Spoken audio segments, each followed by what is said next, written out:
अर्थार्जन करणाऱ्यांमध्ये अनेक गरीब आहेत हे एकदम मान्य.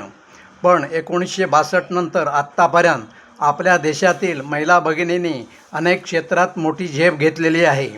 तशीच आर्थिक क्षेत्रातही भरारी घेतलेली आहे.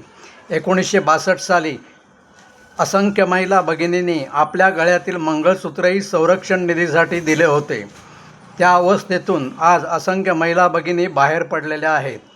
तसेच ग्रामीण भागातील असंख्य खेडूत लोकांनीही संरक्षण निधी जमवायला फार मोठी मदत केलेली आजही अनेकांना आठवत असेल.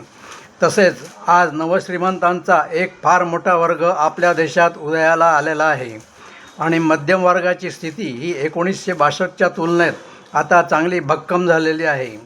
जर नागरिकांना येणाऱ्या धोक्याची जाणीव देण्यात आपण जनजागरणाच्या माध्यमातून यशस्वी झालो तर संरक्षण निधीची योजना प्रत्यक्षात आणणे व ती यशस्वी करणे सहज शक्य आहे.